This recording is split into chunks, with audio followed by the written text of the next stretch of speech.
Muy buenos días, El Salvador, viernes 21 de julio. Estamos listos para llegar donde quiera que usted se encuentre, tanto en el país, en cualquier parte de nuestro territorio, como fuera del país. Saludos y abrazos grandes a nuestros amigos, hermanos que desde Australia, Suecia, España, Italia, Alemania, Finlandia, desde ahí nos escriben, nos están comentando, se están reportando salvadoreños que viven en esos lugares que se reportan, como en Estados Unidos, Canadá, México, Guatemala, Costa Rica, siempre en sintonía de este espacio de Encuentro con Julio Viera. Gracias a todos. Recuerde que en nuestro canal de YouTube TVX es Actitud, ahí puede encontrar todas las entrevistas que aquí estamos realizando, y esta entrevista también va en repetición a las 10 de la noche. Gracias a todos aquellos que se suman a la transmisión de Encuentro con Julio Villarán en diversos canales del interior del país. Gracias, hermanos, porque están haciendo crecer más este espacio que solo pretende llevar las voces más importantes de nuestro país. Luis Parada, candidato presidencial de la República por Nuestro Tiempo, me acompaña esta mañana de viernes, tal como les habíamos ofrecido, y vamos a tener una interesante plática con Luis Parada, un salvadoreño que se fue a los Estados Unidos, pero que tiene facetas interesantes que usted debe conocer, porque es el candidato presidencial, es de las personas que se va a presentar a elecciones el próximo 2024 y que usted va a considerar para darle su voto. Luis, gracias por estar con nosotros. Muchas gracias, Julio, por invitarme, y es un gusto estar después de tanto tiempo de que habíamos querido contactarnos para alguna entrevista, incluso allá en Washington. Ahora tengo el gusto de hacerlo, y eso me da ¿Cómo estás, un Luis? gran placer. Muy bien, muy optimista. Ya muy contento. retomando varias cosas políticas. Sí, era algo que yo pues no tenía planificado hacer, pero cuando me plantearon esta posibilidad, yo no dudé en decir que sí. Perfecto, gracias por estar en este sí, espacio, gracias por considerarnos en tu agenda. Quiero contarles un poquito, antes de revisar las maderas de los periódicos, quién es Luis Parada. El periódico Contrapunto hace algunos días publicó algo sobre Luis Parada y decía: Parada fue un militar salvadoreño originario del barrio San Jacinto. Si hay alguna imprecisión me dices. De San Salvador, quien realizó su preparación en la escuela militar Capitán Gerardo Barrios, entró al batallón de paracaidistas, estuvo destacado en Morazán en la guerra civil de los años 80. Se graduó de la Academia de West Point en Estados Unidos, se desempeñó como agregado militar adjunto en Washington, Estados Unidos, y recaló en la Dirección Nacional de Inteligencia, donde se encontraba el día del asesinato de los jesuitas en el 89. Por este caso, el exmilitar dijo a El Faro, y este es parte del Faro, en el 2016 que toda la DNI se enteró del hecho, pero desconoce por qué atacaron a los sacerdotes, porque si se hubiese enterado de eso, los hubiera protegido hasta con su vida. Después de la guerra, migró con su esposa e hijos a Estados Unidos buscando mejores oportunidades y estudió leyes, pero ahora quiere volver a participar en la política. Allá obtuvo un doctorado en Derecho Internacional, posteriormente contratado por el despacho norteamericano Foley Hall como miembro de ese despacho. Con esa firma, esto es interesante en la vida de Luis Parada, con esta firma logró el triunfo judicial de El Salvador contra la compañía Pacific Rim, hoy Oceana Gold, y sus aspiraciones de explotación minera en Cabañas, El Salvador. Es parte del currículum de nuestro invitado de esta mañana, Luis Parada. ¿No hay ninguna imprecisión en esto? No. Está bien, ninguna, ok. sí. De eso vamos también a platicar un poquito, rescatar lo que Luis Parada ha realizado como salvadoreño. Pero también vamos a revisar las maderas de los periódicos de esta mañana de viernes. Rechazan señalamientos de corrupción contra expresidente Salvador Sánchez Serén. Rechazan señalamientos de corrupción contra expresidente, dice Salvador Sánchez Serén. Así la madera del Colatino de esta mañana. Veamos qué más dicen los periódicos esta mañana de viernes. La prensa gráfica advierten riesgo de crisis alimentaria. Este es un tema muy interesante que tenemos que abordar en este espacio. La crisis, hay una crisis alimentaria en el país. La FAO y la PMA incluyeron a El Salvador en este tema de los riesgos que pueda tener, que podamos estar frente a una crisis alimentaria. Así la prensa gráfica esta mañana. Veamos qué más dicen los periódicos. El diario de hoy: tribunal libera a imputados por tragedia en el Cuscatlán. Y también Víctor Barahona, un periodista capturado bajo el régimen de excepción, que ha estado dando testimonios interesantes que están conociendo también a nivel internacional el caso de Víctor Barahona. Así el diario de hoy, de esta mañana. El Mundo, Salud agrega 4 vacunas a esquema y amplía la BPH. Ahí está. Cartilla de vacunación será digital, ha dicho el Ministerio de Salud. Así El Mundo de esta mañana. Y el periódico de Casa Presidencial que dice 300 días sin homicidio durante vigencia del régimen de excepción. Bueno, así las maderas de los periódicos a nivel nacional. Luis Parada, candidato presidencial por Nuestro Tiempo, que viene de la sociedad civil con el movimiento Sumar, se sumó a Nuestro Tiempo y ahora es candidato presidencial ya elegido en las bases del partido de Nuestro Tiempo. Hay 2 facetas de la vida de Luis que me llaman la atención.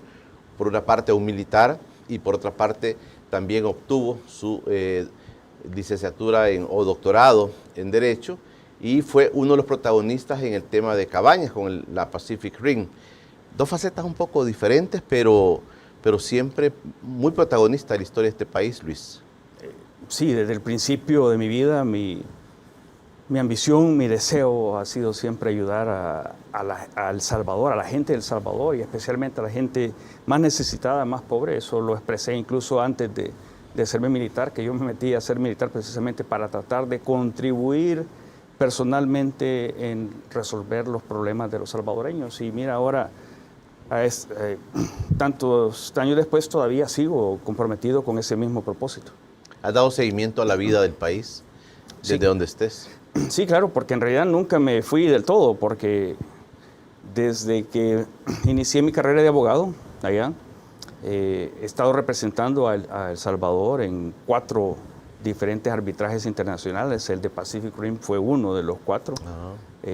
Desde el 2003 hasta el 2017, que no solo terminamos la parte del arbitraje internacional en el 2016, sino que después acompañé, como lo había prometido, a toda la comunidad salvadoreña, pero específicamente a los de Cabañas, en la lucha contra la minería metálica. Entonces yo estuve presente con ellos hasta que se aprobó la ley de prohibición de la minería metálica en marzo del 2017. Y por cierto, quiero mandarle un caluroso saludo, un abrazo a toda la población de El Salvador, pero especialmente este día a la población del departamento de Cabañas y más aún a la población de Santa Marta, que está siendo ahorita, por ejemplo, victimizada siempre por el tema de la minería metálica. Hay 5 de los líderes comunitarios y ambientalistas de Santa Marta que están presos. Les aplicaron el régimen de excepción, acusándolos de asociaciones ilícitas, entre otras cosas. Pero las asociaciones ilícitas no son relacionadas a las pandillas, sino que dicen que las asociaciones ilícitas fueron haber sido miembros del FMLN durante la guerra. Y sabes, lo más curioso, que cómo describe la Fiscalía el FMLN, como una organización terrorista cuyo objetivo de existir era reprimir a la Fuerza Armada. Reprimir a la Fuerza Armada. Así describe la Fiscalía al FMLN durante el conflicto, la Fiscalía de hoy. Entonces, mi saludo, mi solidaridad, y desde Washington he estado haciendo todo lo posible por ayudarle desde allá a la comunidad de Santa Marta, a los líderes detenidos. Incluso habrás visto que hace un par de días se hizo pública una carta firmada por 17 miembros del Congreso de Estados Unidos expresándole preocupación al secretario de Estado por esas detenciones. Yo participé en ese esfuerzo. Yo hice el primer borrador de esa carta y fui a platicar con varios de los asistentes de los congresistas que firmaron esa carta. Entonces yo sigo comprometido 100% con ellos. Pero respondiendo a tu pregunta, yo en realidad nunca me desvinculé de El Salvador, porque a través de todos estos años he estado viniendo a El Salvador constantemente, e incluso me atrevería a decir que llegué a conocer tantos aspectos de diferentes gobiernos, que eso es lo que en realidad me hace sentir muy cómodo de participar en la política y de querer llegar a la presidencia de la República, porque sinceramente creo que las cosas, estoy convencido que las cosas se pueden hacer mejor para beneficiar a la gente salvadoreña que está sufriendo tanto. ¿Estás consciente, Luis, que la situación política electoral que se nos viene presenta elementos, presenta matices bastante, que digamos están señalando muchos que van a ser parte de la historia de este país. Por ejemplo, un presidente que busca una reelección cuando la Constitución expresamente le prohíbe hacerlo. ¿Tú estás consciente que ese poder acumulado de Nayib Bukele en los últimos años lo llega a lanzarse, digamos, de manera bastante aventurera? Es decir, bueno, me lanzo a pesar de todo lo que pueda venir, a pesar de que la gente y los juristas puedan decir esto es inconstitucional, me lanzo. Entonces lanza toda una campaña para allanar ese camino. ¿Tú estás consciente de que estamos viviendo un momento totalmente, digamos, histórico, en el sentido que es el poder que se ha acumulado permite estas cosas, Luis? Sí, es innegable que El Salvador en estos momentos está viviendo, como tú dices, un momento histórico, y quizás el momento histórico acumulado más importante y peligroso de su vida como país, donde tiene que definirse si la constitución de un país que un presidente de la República jura cumplir se puede ignorar, se puede desechar, se puede incumplir ese juramento solemne que hizo el 1 de junio del 2019 para buscar el pecado más grande que puede haber en la Constitución, que es buscar la reelección, porque como tú dices, en varios artículos de la Constitución queda establecido que un presidente no puede reelegirse para el siguiente periodo. Eso está clarísimo. Y que a la gente la quieran engañar con subterfugios y leguleyadas que nadie se las cree, es preocupante. El problema de la reelección es la dictadura. Y la dictadura, cuando el poder se acumula en una sola persona, ese poder absoluto corrompe absolutamente. Y cuando no hay ningún contrapeso, un sistema judicial independiente, una asamblea legislativa independiente, la Constitución diseña precisamente que el poder no esté acumulado en una sola persona. Pero cuando eso desaparece, como es el caso ahora, y el presidente llega al extremo de reelegirse inconstitucionalmente o buscar reelegirse inconstitucionalmente, eso ya sería el inicio de una era verdaderamente oscura para El Salvador, y eso es lo que lo estamos tratando de evitar, dando una alternativa democrática, eleccionaria, participando en el sistema que todavía está abierto, para poderle dar a la gente una opción no solo política, sino de resolverle todos sus problemas. Y el principal problema que la gente salvadoreña, y como lo hemos constatado ya, tú habrás visto que para el lanzamiento nuestro el día de la elección interna, en vez de hacerlo en un hotel lleno de gente y todo eso, lo hicimos yendo a conversar con una comunidad que es representativa y que está siendo golpeada por la situación económica, que no tiene suficiente dinero para cubrir sus necesidades mínimas, que está teniendo que comer 2 veces o 1 vez al día porque no le alcanza el dinero. Y nosotros podemos leer eso en los estudios que nos han presentado expertos, pero no es lo mismo de escucharlo directamente de la gente. Por eso es la importancia de hacerlo. Así que sí, este es un momento histórico para El Salvador y por eso estamos participando. El presidente Bukele se llega a plantear, Luis, que la historia prácticamente comienza desde que él va asumiendo la responsabilidad que el pueblo le da, y que el pasado fue un pasado oscuro. Inclusive se ha referido al tema de la guerra y de los acuerdos de paz de una manera bastante, digamos, fuerte, negativa, restándole valor a lo que sucedió en esos momentos. ¿Tú crees que se vive esa historia, comienza un antes y un después con Bukele?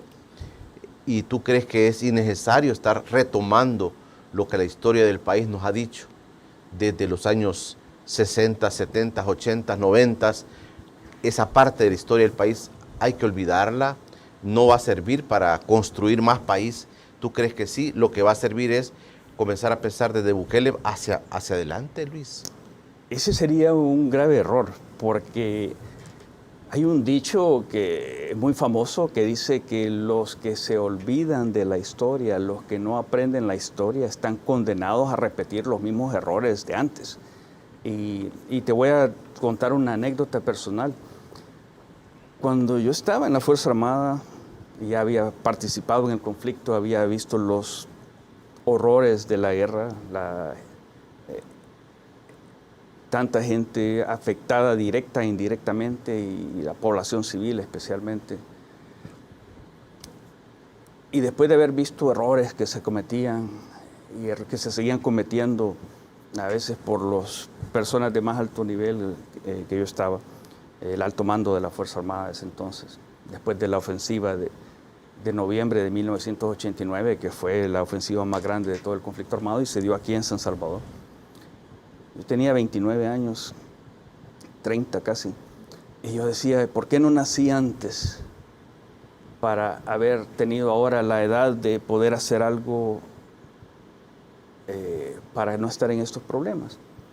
Pero ahora me doy cuenta que en realidad cada quien nace cuando le tocaba nacer, pero esa experiencia de haber visto los problemas que desembocaron en una guerra civil, que no fue una farsa, fue una realidad que costó miles y miles de vidas a la gente y que finalizó no con una victoria militar de ninguno de los dos lados, sino que con un acuerdo negociado que no solo planteaba el fin de la guerra, sino que los primeros pasos para que El Salvador lograra refundarse, reinventarse bajo un sistema democrático. Esa oportunidad que se dio con la firma de los acuerdos de paz fue histórica.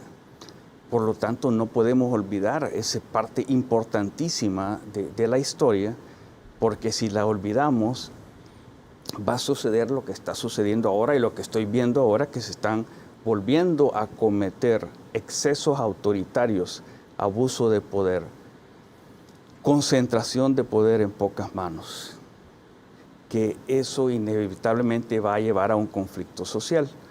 Y eso es lo que estamos tratando de evitar, dándole una alternativa diferente a la gente. La gente tiene que darse cuenta que la manera democrática, la manera consensual de gobernar es muy superior a una manera dictatorial y evita, no solo para la vida de las personas en la parte política, en el parte de respeto de sus derechos, incluso de su misma seguridad, y podemos hablar de eso después, pero sino también en el aspecto económico.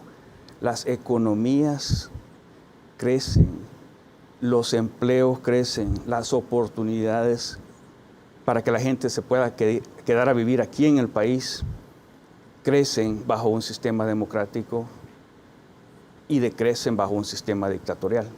Entonces, yo completamente rechazo esa idea de que la historia de El Salvador comienza el 2019 con la llegada de un Mesías que él cree que conoce toda la verdad, que él toma todas las decisiones él solo, a veces arbitrariamente, a veces por capricho, que domina todas las instituciones. No, esa es la historia que comienza cuando Nayib Bukele, el presidente actual, invade la Asamblea Legislativa usando la Fuerza Armada el 9 de febrero del 2020, es una historia de una deriva hacia una parte oscura de la historia de El Salvador que ya se ha repetido varias veces, que debemos tratar de evitar porque no trae nada bueno, sino que solo cosas malas. Me interesa tu posición sobre esto, Luis. Después de los acuerdos de paz, pasan 30 años donde Arena y el FMLN gobiernan, y esto se ha analizado a la saciedad, pero yo te pregunto a ti ahora tu visión de esto. Una de las raíces fundamentales del conflicto, sin duda, fue la desigualdad social, la falta de oportunidades para la gente, tanto en la ciudad como en el campo. Esa fue una de las cosas fundamentales que decantó en un conflicto como el que tuvimos. ¿Esto ha mejorado? Pasaron esos 30 años y este periodo que llevamos ya de 4 años del presidente Bukele, realmente los mandatarios de este país, los presidentes de este país, los gobiernos de este país han construido un país diferente, Luis. ¿Es tu visión? ¿Se ha construido un país diferente o hemos perdido el chance, la oportunidad de abordar esos temas fundamentales que son como la desigualdad en nuestro propio país? Se desperdició una oportunidad que existió a partir de la firma de los acuerdos de paz en enero de 1992, precisamente para reconstruir El Salvador, el sistema de El Salvador, no solo democrático, institucional, sino que el social y el económico, como tú bien dices. Desafortunadamente los gobiernos que siguieron se conformaron con haberse llegado a la paz, que era un gran logro. Sí se hizo reestructuraciones importantes, por ejemplo, quitándole la participación política a la Fuerza Armada, separando la seguridad pública de la Fuerza Armada, integrando, bueno, no solo fue que se acabó la guerra, pues se integró a la sociedad salvadoreña en un plano de completa legalidad a todos los entonces ya excombatientes del FMLN y formaron un partido político y después varios para que participaran en la política. Se dieron esas oportunidades, pero desafortunadamente se desperdició. ¿Por qué se desperdició? Por varias razones, quizás una miopía de la gente que se conformó con que ahora ya se terminó el problema de la guerra, ya no hay ningún problema, y se descuidó ese problema social y económico que sigue golpeando a los salvadoreños ahora y lo sigue ahora mucho más todavía. Pero también hay otro fenómeno, Julio, que desafortunadamente ha golpeado a El Salvador desde bastante tiempo, pero más acentuadamente quizás nos fijamos después de los acuerdos de paz, que ha sido la corrupción. Cuando hay corrupción, ya sea por el robo directo de los fondos del Estado, por la malversación de los fondos del Estado, por el otorgamiento de contratos a empresas que después le van a regresar al funcionario que se les dio el 10% o lo que sea del valor de ese contrato, que son contratos multimillonarios. Todo eso no solo le causa daño económico al país y directamente a la gente, porque ese dinero que se va en corrupción es dinero que debería ir hacia la gente. Pero también le hace un daño porque socava la creencia de la gente que el gobierno se preocupa por solucionar sus problemas. Y eso es por eso se produce un descontento de la gente y para mí muy justificado con los partidos políticos que han llevado a gobiernos que no les han solucionado el problema a la gente necesitada, a la gente pobre, a la clase media, que no ha creado oportunidades, empleos, inversión y las condiciones necesarias para que la gente viva feliz en El Salvador. Miren, si es que El Salvador es un país tan bonito y la gente es tan buena que quién no quisiera vivir en El Salvador, pero la falta de oportunidades, esa pobreza que ahora está alcanzando casi a la mitad de la población y una pobreza extrema que se ha duplicado en los últimos 3, 4 años, es preocupante. Pero sí, para responder a tu pregunta, los gobiernos que siguieron después de la firma de los acuerdos de paz, tenemos que concluir que desperdiciaron una oportunidad de poder haber llevado las oportunidades que se abrieron ahí a de verdad buscar el desarrollo del país. En los acuerdos de paz no tocaron el tema económico y social, eso se dejó para después. Creo que debería haber tenemos que darnos cuenta que no se podía pedirle a los acuerdos de paz que solucionaran todos los problemas de El Salvador, pero lo que se pedía y se logró fue crear un ambiente democrático para que los gobiernos, los diputados, todos juntos solucionaran y hablaran sobre esos problemas, pero esa oportunidad se desperdició. También en la parte económica, sí, muy sí. cierto. Mira, voy a hacer una primera pausa, Luis. Luego de esta parte, yo creo que el presidente Bukele, el presidente actual de la República, se monta en ese vehículo de decir que 30 años desperdiciados, 30 años de corrupción, 30 años donde la gente no salió de sus graves problemas, y se monta y con ese discurso gana la presidencia.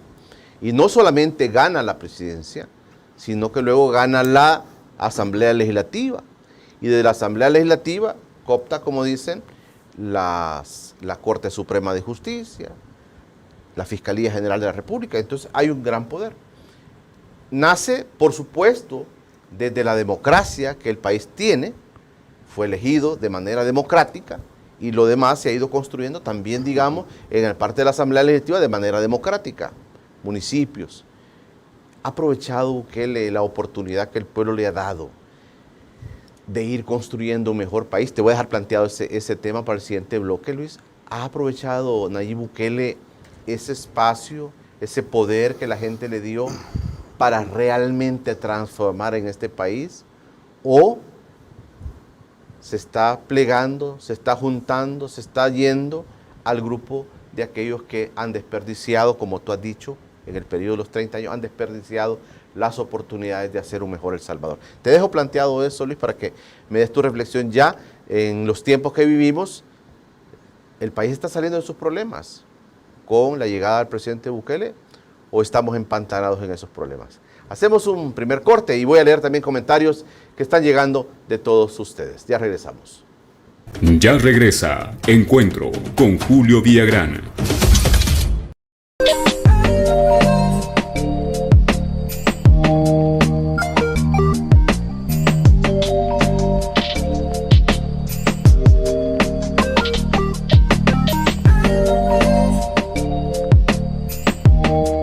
Si buscas un transporte seguro y económico, Kevin Renta Autos es tu opción. Tenemos disponibles para ti camionetas 4x4, pick-up, minivan y sedán. Llámanos. Encuéntranos en Facebook e Instagram como. Búscanos en nuestra página web. Su amigo Kevin, aquí los espero.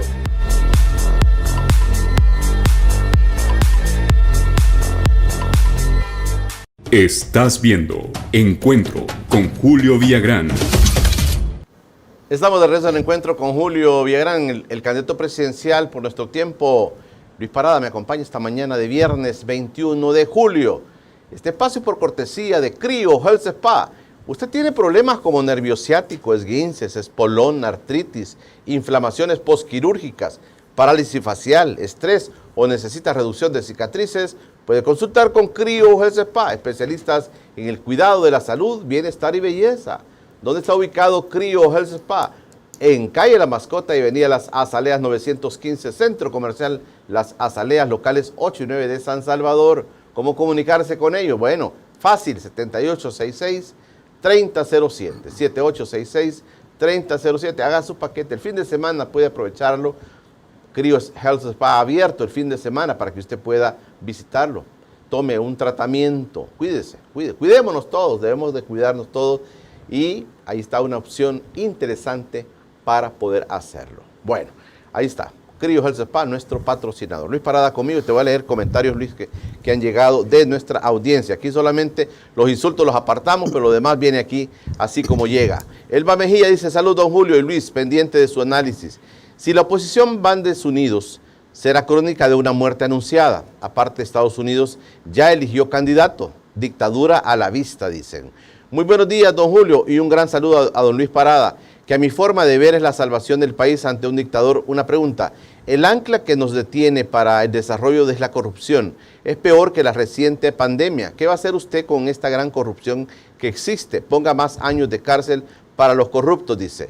Soy Mauricio, en el espacio de diálogo, dice Tania, dice que la reelección es legal y comparó a lo de Milagro Navas. Parece que ella como que si no fuera abogada, dice, bueno.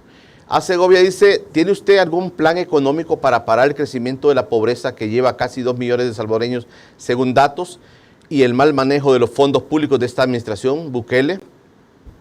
Ismael Calderón dice, es difícil la situación de los partidos de oposición, primero porque existe un aprovechamiento de los recursos del pueblo por parte del partido de gobierno y segundo, deben apostarle a los indecisos.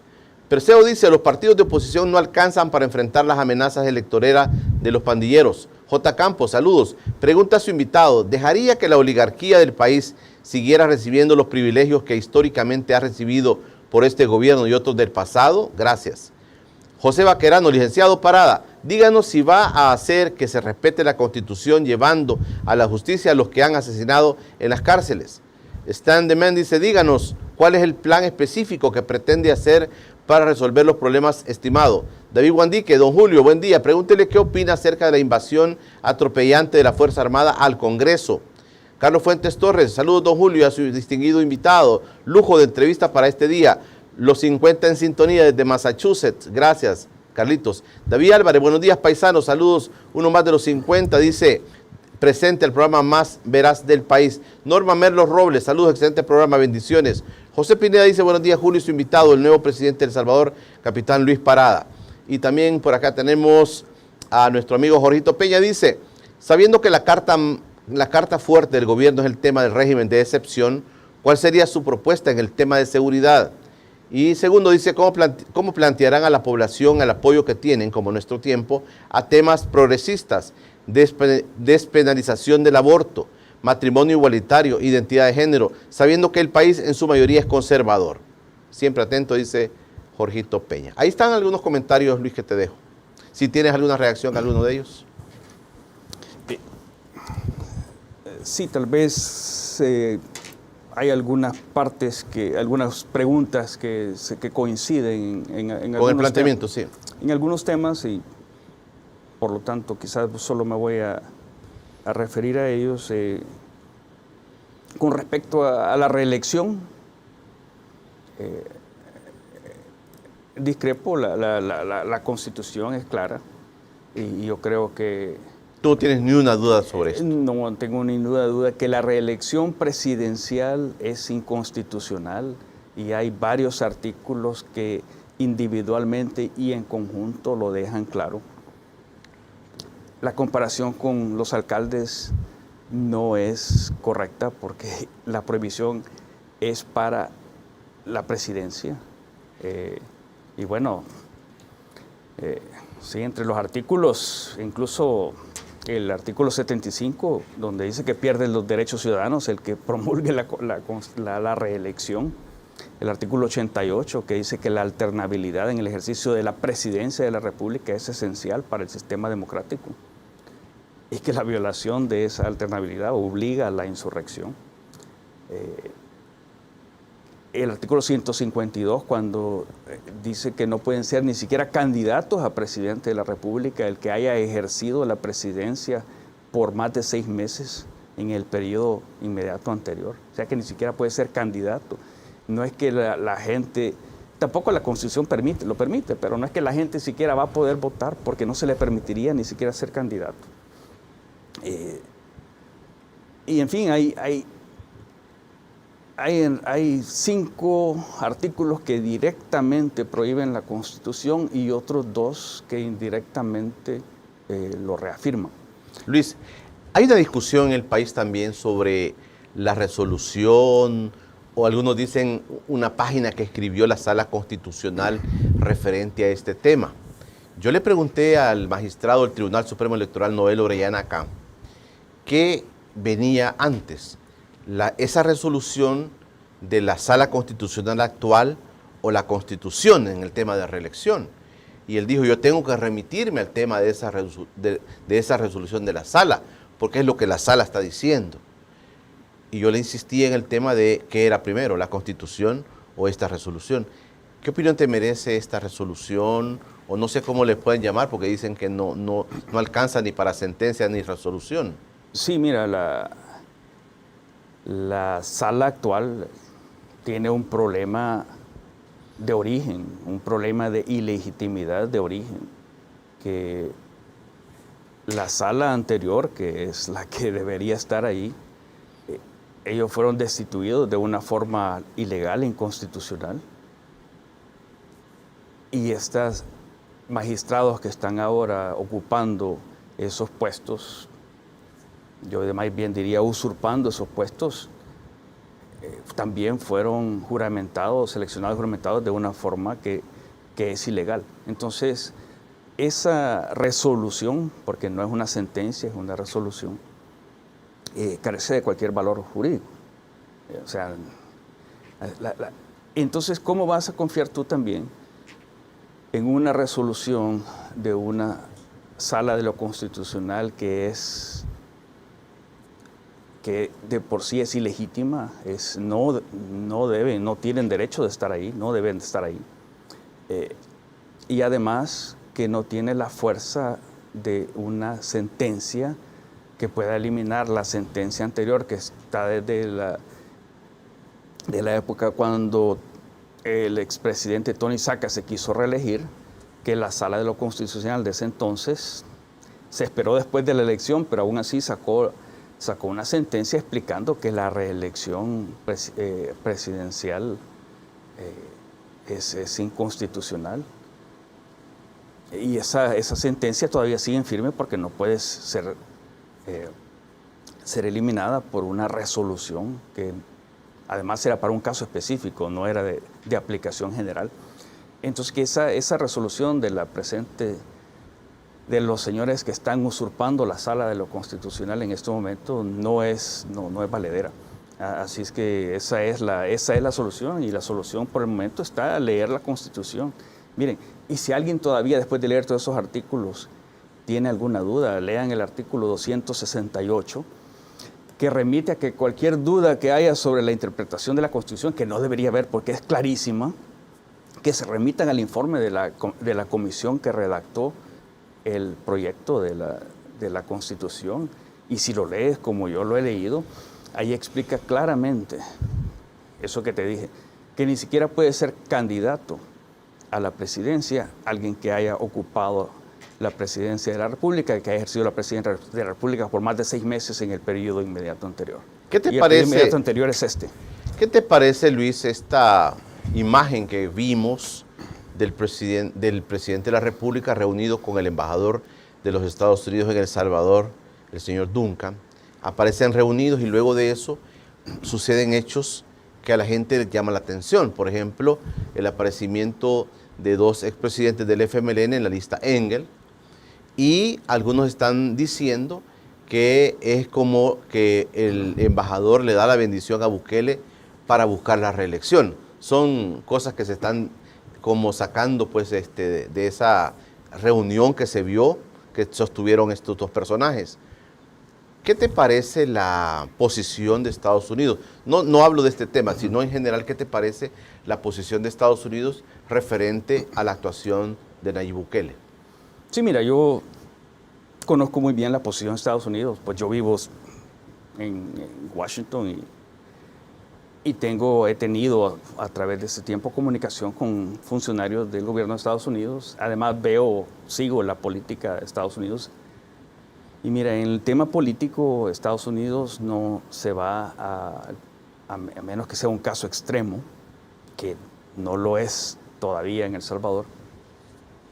Estados Unidos va a dejar la solución de los problemas políticos internos en manos de los salvadoreños.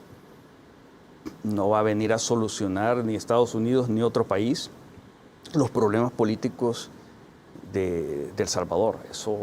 Eso nos queda a los salvadoreños.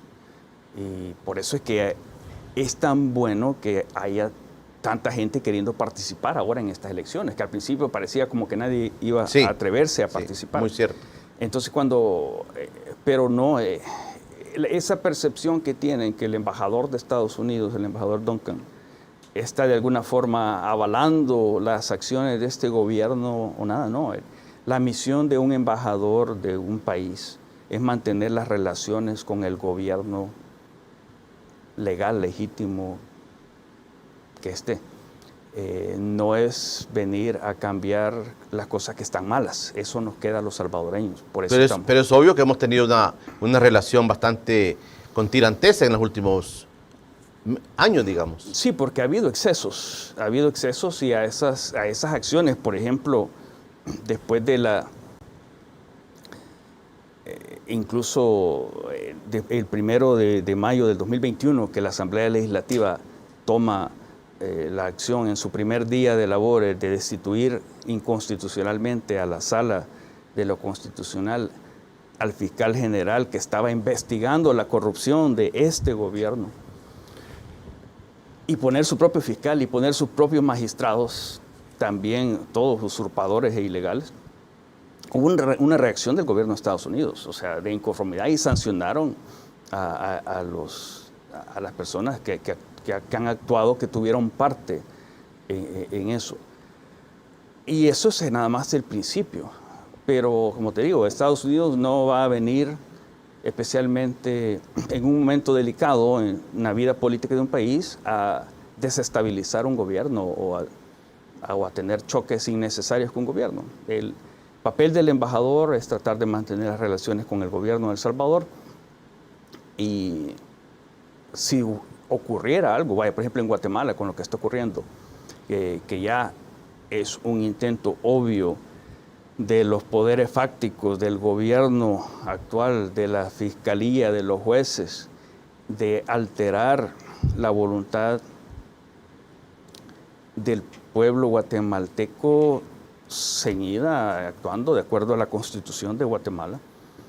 Entonces sí, la comunidad internacional, incluyendo el gobierno de Estados Unidos, va a reaccionar y va a decir algo, se va a meter ya más directamente, porque eso no se puede aceptar. Pero en este momento en El Salvador todavía no se ha llegado a ese punto, y esperemos que no se llegue, y por eso es que estamos participando. Pero no, que hayan aparecido expresidentes mencionados en una lista que lo sanciona públicamente por actos de corrupción, aunque no es una sanción penal, eso podría existir también en el futuro, en la medida en que hayan violado leyes de otro país, Estados Unidos en este caso. Yo creo que el mensaje que le debe dar a cualquier presidente es que tarde o temprano todas sus acciones que tomó como presidente van a salir a la luz y que van a ser sancionados internacionalmente, a veces incluso penalmente, como lo vimos con el expresidente de Honduras, que a los pocos días de haber entregado la presidencia iba esposado en un avión para Estados Unidos, y ella está enfrentando un juicio por violar leyes de Estados Unidos relacionadas al narcotráfico. Entonces el mensaje que debe ser para todos los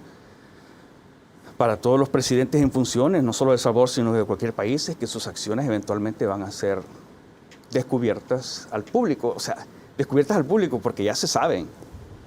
O sea, ya las acciones de funcionarios corruptos de un gobierno se saben ya. Negociaciones ilícitas con pandillas se saben ya.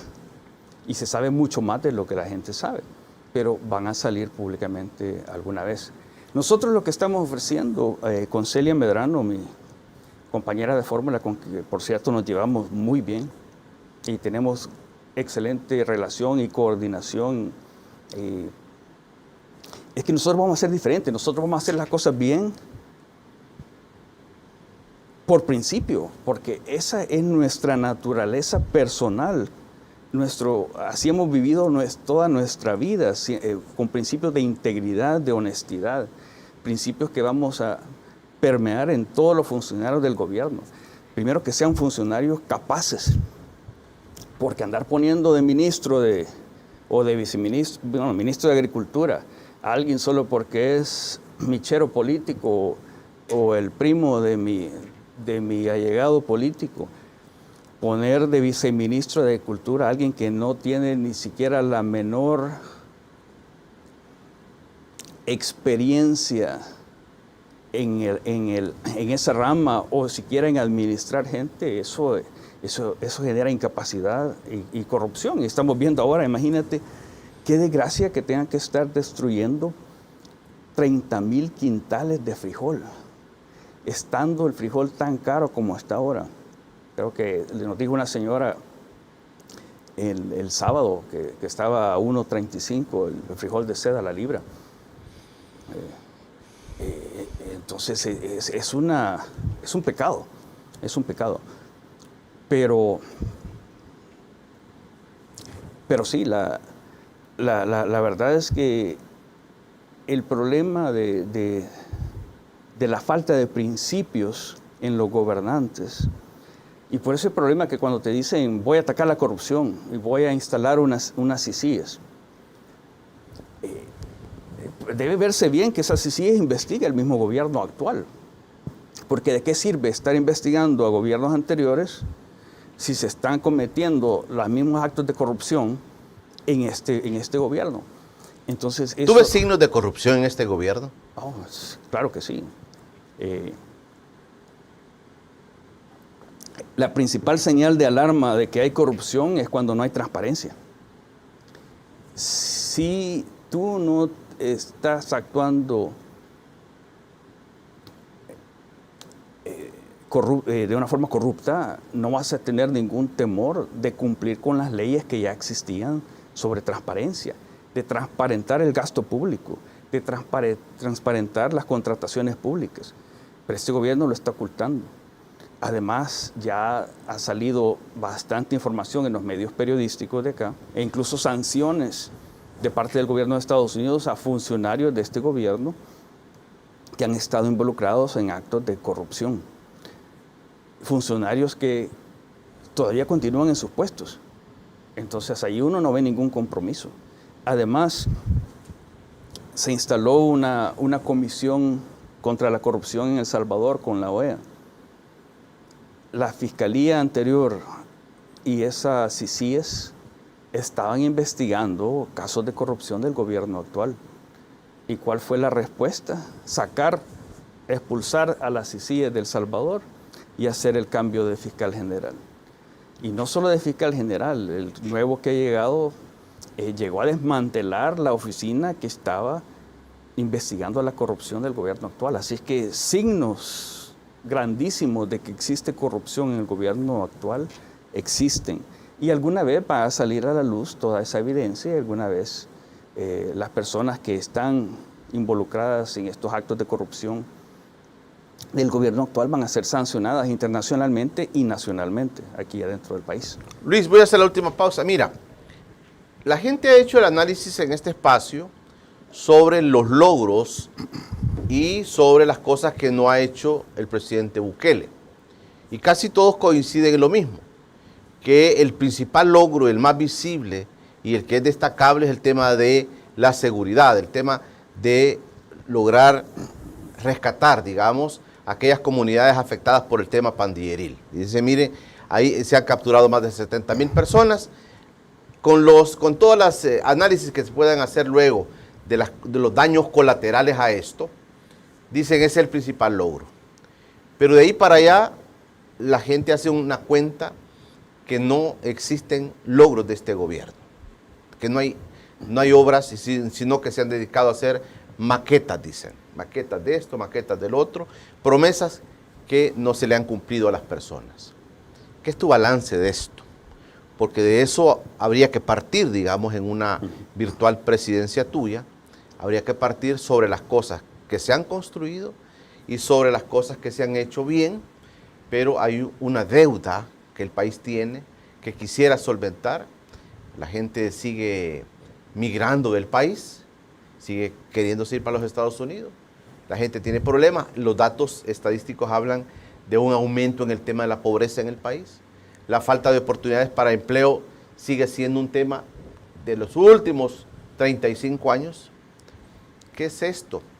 ¿Cómo es tu balance sobre el accionar de este gobierno? Eso quisiera que platiquemos en el último bloque para que me des tu panorama sobre las cosas que tú crees que se han hecho bien y las cosas que no se han hecho o se han hecho mal. Hacemos una breve pausa y quiero saludar a mi buen amigo, el famoso Kevin Méndez con su renta de vehículos. Ahí va de camino al aeropuerto internacional Oscar Romero. Allá va Kevin Méndez a traer a un cliente siempre.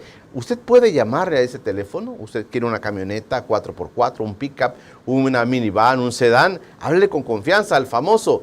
El famoso que ya vivió mucho tiempo en los Estados Unidos, allá en la zona de California, vivió mucho tiempo, muy conocido y sabe cómo poder actuar cuando una persona viene al país y quiere rentar un vehículo, quiere sentirse cómodo, con seguridad, vehículos totalmente asegurados.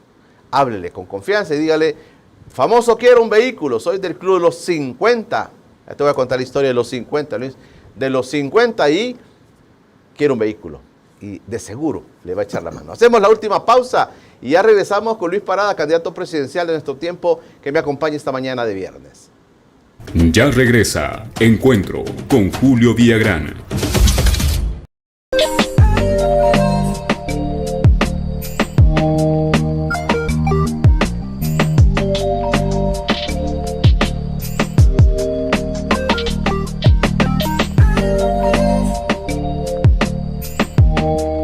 Si buscas un transporte seguro y económico, Kevin Renta Autos es tu opción. Tenemos disponibles para ti camionetas 4x4, pick-up, minivan y sedán. Llámanos. Encuéntranos en Facebook e Instagram como... Búscanos en nuestra página web. Su amigo Kevin, aquí los espero.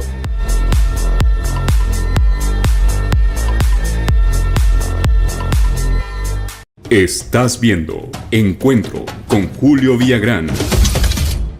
Estamos en el último bloque de Encuentro con Julio Villagrán y hoy es viernes de los Beatles, de los Beatles. Después de Encuentro con Julio Villagrán, los que están en televisión pueden quedarse 2 horas con los famosos de Liverpool, con los grandes de Liverpool. Después de este programa, usted puede quedarse y mientras se echa el cafecito, mientras se toma los alimentos del desayuno, puede quedarse con TVX después de esta entrevista. Luis Parada conmigo esta mañana, candidato presidencial de la República. Voy a leerte los últimos comentarios, Luis, y luego me das tus posiciones sobre esto. Buenos días, don Julio, su invitado. En el hipotético caso de ganar la presidencia, dice, las cifras que ahora esconden saldrán a la luz y van a estar estos números rojos. ¿Cuál va a ser el megaplan económico para rescatar un país en quiebra? ¿Quién le va a pedir el password para los bitcoins que tiene el presidente? Dice, mira. Buenos días, los saludo a Oscar Romero. ¿No teme sufrir algún tipo de represalias por sus comentarios contra la reelección ilegal, considerando la coyuntura actual, Luis? Te preguntan. Buenos días, saludos, totalmente pendiente y atento como parte de los 50 a esta entrevista, muy interesante, por cierto. Buen fin de semana, dice. Buenos días, Luis Parada, vamos con todo 2024-2029, mucho trabajo por hacer. Sugiero a Luis iniciar su campaña presidencial en la comunidad Santa Marta. Atentamente, dice Mauricio García desde Mexicanos. Los defensores del gobierno dicen que el pueblo o la mayoría mandan, pero el artículo 83 de la Constitución dice que dentro de los límites de la Constitución. Buenos días a ustedes y su invitado, soy Paul Vanegas. Pregúntele a su invitado que en caso que los salvadoreños lo eligieran como presidente, promovería que todos los responsables de violaciones de derechos humanos y actos de corrupción, comenzando por Bukele, estos sean compelidos ante la justicia, dice. Vidal Orellana, el presidente que estábamos esperando, ya listo y se llama señor Luis Parada. Norma Blanco, pregúntele si como abogado los están representando a los detenidos en Santa Marta, dice. José Guzmán, el poder es del pueblo salvadoreño. Lucero Horizonte, saludos don Julio, su invitado. Mario Herrera, saludos desde Carrollton, Texas. Excelente programa, buena entrevista. Ana Perla, estoy siguiendo sus entrevistas y me gustan sus planteamientos. Invite a Celia, su vice, también vamos a invitar a Celia, ya va a llegar el momento. Rodas Coni, no perdamos de vista que los cambios deben realizarse el de la Asamblea. José Pineda, excelente candidato para la presidencia de El Salvador. Hay que enterrar la toxicidad de Bukele, necesitamos un estadista al mando. Buenos días, un saludo a mi capitán Parada a otro nivel. Pero ¿qué hará para superar la única carta de presentación de Bukele, que es el régimen? Porque lo demás no ha cumplido nada. José Pineda dice, caravana de salvadoreños hacia Estados Unidos, abandonan el país de las maravillas. Bueno, ahí te dejo los comentarios, Luis, de la gente. Sí, mira, lo primero que quizás haría es responder a la pregunta anterior que quedó, que también calza con el tema de la seguridad. Tú me preguntabas si el actual gobernante había tenido una oportunidad de poder haber resuelto el problema de los salvadoreños y cómo la utilizó. Indudablemente que aquí en El Salvador pasó lo mismo que pasó en Venezuela, que la gente se cansó de los partidos políticos tradicionales porque no les solucionaba sus problemas y confió en alguien que les prometió que iba a hacer todo lo que El Salvador necesitaba, combatir la corrupción, aliviar la pobreza, unir a El Salvador. Y por eso fue que el presidente actual ganó en primera vuelta, porque la gente de verdad necesitaba esperanza, necesitaba confiar. Al hacer una valoración de lo que ha hecho el gobierno actual, desafortunadamente el presidente actual ha desperdiciado esa oportunidad histórica que tenía de haber utilizado esa popularidad que lo llevó, después de criticar a los partidos políticos que habían llevado a la presidencia gobernantes anteriores, desperdició esa oportunidad histórica que tuvo de haber contribuido a crear un nuevo El Salvador, un El Salvador unido, donde el gobierno de verdad se interese y sea su misión principal resolver los problemas de la gente. Esa oportunidad fue desperdiciada. ¿Se le ha ido el tiempo? Sí, no, o sea, yo creo que no solo se desperdició, sino que él se ha dedicado en estos 4 años a un proyecto personal de construir su popularidad personal, ocupar los recursos del Estado para hacer propaganda para sí mismo. Y como tú bien dices, el único logro que la gente ve, y es una realidad, es la seguridad. El problema con las soluciones al problema de seguridad es que por esa falta de transparencia del gobierno, porque si te recuerdas, desde el primer día que ingresó al poder el actual presidente, el número de homicidios mágicamente bajó a casi 0, pero habían algunos, pero siempre bajó. Y él lo que implementó desde el principio es lo que le llamó el plan de control territorial.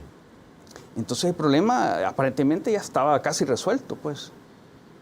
Pero después viene una ola de 87 asesinatos en 3 días a finales de marzo del año pasado, que es lo que da lugar a un régimen de excepción contemplado en la Constitución en el artículo 29 a algunas garantías constitucionales. Y desde entonces las cosas cambiaron. Y ahora se respira todavía mucha más tranquilidad que antes. Eso es bueno, eso es bueno. Y te digo en términos generales que cuando Celia y yo lleguemos a la presidencia el 1 de junio del 2024, desde antes vamos a haber analizado todos los programas del gobierno actual y ojalá que los ministros que están ocupando los puestos se queden hasta el último día y que no se vayan de El Salvador antes, para que por lo menos que haya funcionarios que nos expliquen, que nos muestren la verdadera realidad de todo lo que ha pasado, y si encontramos programas que estén funcionando, que sean buenos, nosotros no vamos a quitar nada el primer día, sí, de una forma caprichosa, porque nosotros no actuamos impulsivamente por capricho o porque se me ocurrió o cualquier cosa. Nosotros actuamos de una forma planificada, de una forma ordenada, de una forma legal también. Hay un análisis que se ha hecho, Luis, sobre este tema, sí, y es que los líderes de las pandillas no han sido capturados. Hay también el análisis que tampoco se ha permitido la extradición de estos líderes hacia los Estados Unidos, que los ha demandado. Así es. Entonces se dice, mire, sí se ha capturado, algunos analistas han llegado a decir acá, se han capturado a la base pandilleril, pero no a los líderes. Sí, mira, Julio, la verdad es que ya hay públicamente, y hay mucho más que no es público, evidencia de que el gobierno actual, incluso desde antes de llegar a la presidencia, cuando el actual presidente era alcalde, ya estaba negociando con las pandillas. Y que como resultado de esos, y no negociaciones, sino que ya pactos con las pandillas, fue que incluso le ayudó al actual presidente a ganar la elección presidencial con el voto de las pandillas, con el acceso a territorios que los otros partidos políticos no tenían. Pero eso se acentuó aún más para la elección legislativa del 2021. Y eso no me lo estoy inventando yo, o sea, voy a poner después, más tarde, el enlace para este documento, que es la acusación en la Corte Federal de Nueva York, en la acusación contra 13 pandilleros de la MS-13, donde se detalla en varias páginas ese pacto del funcionario del gobierno actual. ¿Quién lo ha publicado? Esto es el Departamento de Justicia de los Estados Unidos. Este es publicado por ellos, hecho público por ellos este año. en febrero de este año, donde se detalla a partir de la página, ya te digo, la página 17, son unas 4 páginas que tienen. Página 16, aquí no, la página 14, influencia política de las pandillas en El Salvador. Y ahí te declara muy bien.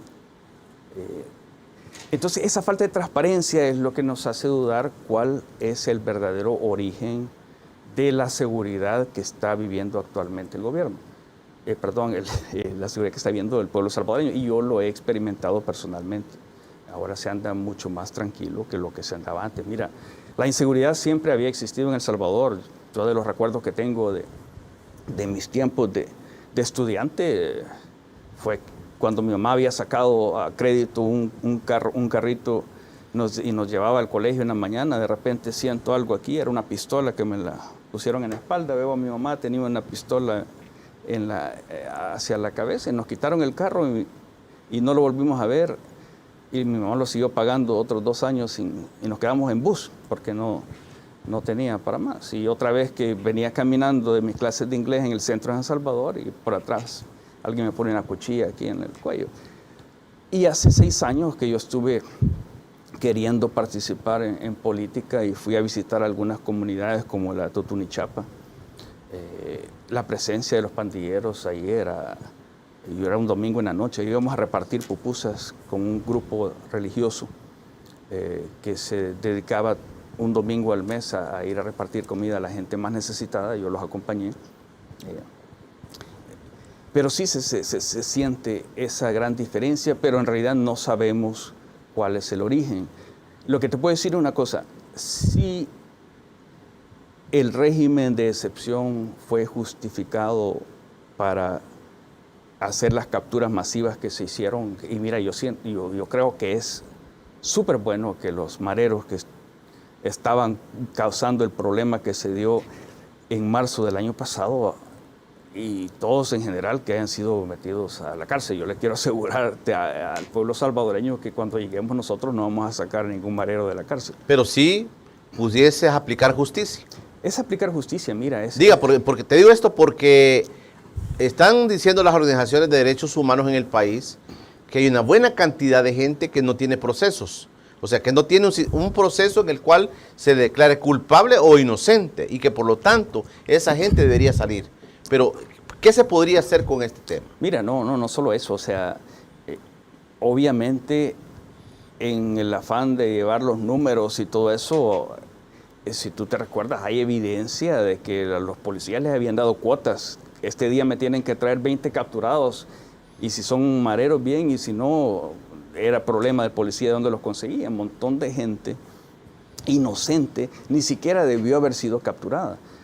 Pero peor que eso, mira, el debido proceso y la presunción de inocencia no están suspendidos, ni aún en el régimen de excepción. Esos continúan vigentes en la Constitución.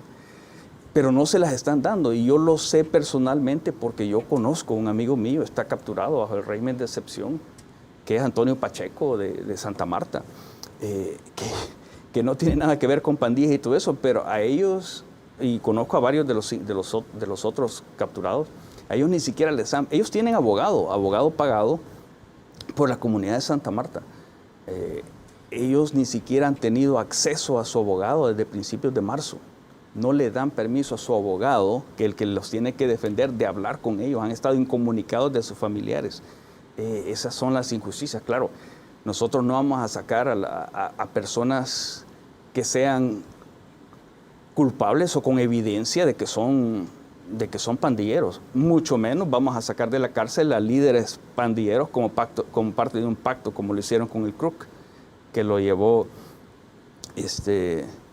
un funcionario del gobierno actual, que todavía está en su puesto, que él mismo sale en un audio que no lo ha desmentido nadie, diciendo que lo llegó a sacar del penal, lo llevó él mismo a dejar a Guatemala y después apareció en México. Ya está ya ubicado en México. Pero sí, hay que hacer justicia, y hay que hacer justicia inmediata. Hay gente inocente adentro que se tarda hasta un año o más en salir, que los torturan, que los maltratan, que si sus familias no llegan a pagar el paquete de alimento, que le pone aún mucha más presión a la pobreza, porque la mayoría de las personas que están capturadas son gente pobre. Y le ponen la presión que ya no solo no generan ingresos de esos que están capturados, sino que hay que comprarle su paquete alimenticio, que tengo entendido que son alrededor de $140 mensuales. Y los que no se los pagan se mueren de hambre. O sea, es demasiadas injusticias. Entonces, lo que Celia y yo creemos, pensamos y estamos seguros es que se puede dar seguridad sin violar los derechos de las personas, innecesariamente, y peor de los inocentes. O sea, pero no, los pandilleros ahí van a quedar presos. El que la debe, la tiene que pagar, pero el que no la debe ni siquiera debería temer que lo capturen injustamente. Ok, Luis, hemos llevado media agenda. Vamos a hacer otro programa para que seguir trabajando sobre tu posición, sobre los diversos temas del país. Nada más para terminar, ¿qué mensaje le das a la población que puede estar preguntándose qué va a pasar en estas elecciones? Como te dije al principio, algunos matices.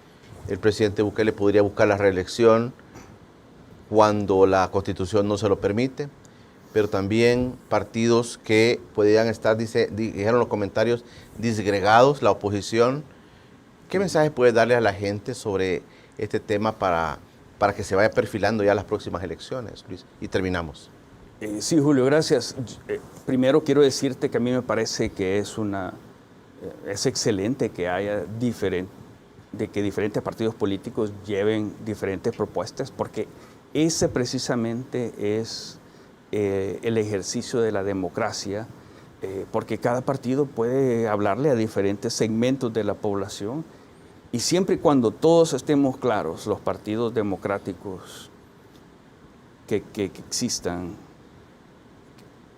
todos estemos claros cuál es la amenaza común que tiene todos los salvadoreños, que es el autoritarismo, la falta de democracia, y tenemos una coordinación, o por lo menos en esa lucha. Yo creo que no hay desunión, al contrario, hay más actores unidos trabajando por el mismo fin. Así que yo no necesariamente hay desunión, o es un problema de que haya en estos momentos por lo menos 3 partidos políticos que llevan candidatos a la presidencia. No, eso es falso. El mensaje a la población es un mensaje de esperanza, de optimismo, de que es posible que los salvadoreños tengamos un mejor gobierno, un gobierno que le resuelva las necesidades económicas, de empleo, de educación. El país no puede progresar sin educación, y la educación ha estado descuidada. Que apoyemos a los agricultores. Eso de estar importando tanto granos, frijoles y todo de otros países cuando se nos están pudriendo los que teníamos ya acá y no se le está impulsando al agricultor, es un suicidio para cualquier país. Tenemos que tener seguridad alimenticia. Entonces el mensaje es esperanza, optimismo, hay opciones, participemos por lo menos votando, pero mi mensaje sería que en las elecciones de febrero y de marzo del próximo año la gente salga masivamente a participar, a votar por alguno de los candidatos democráticos que vamos a estar participando. Ese es mi mensaje. Gracias, Julio. ¿Estarías de acuerdo en una coalición amplia y de representar a esa coalición tú como candidato presidencial? Sí, ¿Estás abierto a eso? Sí, claro. No sé pues cómo dan los tiempos para hacer una coalición formal para la elección de febrero, pero definitivamente, aunque no sea una coalición formal, creo que pueden haber alianzas, entendimiento de que todos estamos en el mismo barco y todos estamos por salvar el barco, no por dejarlo que se hunda, porque vamos a estar peleando entre nosotros. Entonces sí, estamos completamente abiertos y por supuesto que sí, vamos a trabajar para trabajar juntos. Luis, gracias por tu gentileza estar con nosotros. Gracias a ti, Julio, por la invitación, y un saludo a todos los salvadoreños. Nuevamente un saludo para el pueblo del departamento de Cabañas, y especialmente para Santa Marta, que tienen todo mi apoyo, y los estaré acompañando hasta siempre. Gracias. Ok, Luis Parada, es candidato presidencial por nuestro tiempo, que me ha acompañado esta mañana de viernes. Hay muchas inquietudes, siguen llegando las inquietudes que ha generado Luis esta mañana. Pero vamos a ir platicando esto y ojalá que no sea la última vez que estés con nosotros. Vamos a tener tiempo para seguir abordando otros temas, Luis. No, claro, siempre. Gracias, gracias Luis Parada, mi invitado esta mañana de viernes. Así terminamos la semana, una semana intensa. El próximo lunes, ya huele a vacación. El próximo lunes vamos a estar acá, trabajando por ustedes. El lunes voy a dar un anuncio ahí porque voy a pedirles permiso también el próximo lunes. Pero el lunes voy a estar acá. Jorge Villacorta, un político de larga data, un viejo amigo. Un amigo viejo y un viejo amigo me va a acompañar. Vamos a analizar un poco la coyuntura política del país con Jorge Villacorta. El próximo lunes, no puede perdérselo. Es un gran amigo que lo había perdido yo de vista, pero ya lo ubiqué y platicamos. Y el lunes va a estar aquí para que nos muestre su posición sobre el tema. Así es que el próximo lunes, Jorgito Villacorta conmigo, aquí en este espacio. Quédese después con nosotros, los Beatles. Después vienen... Le van a alegrar la mañana 2 horas con los virus. Nos vemos el próximo lunes. Por hoy, pasen un feliz fin de semana.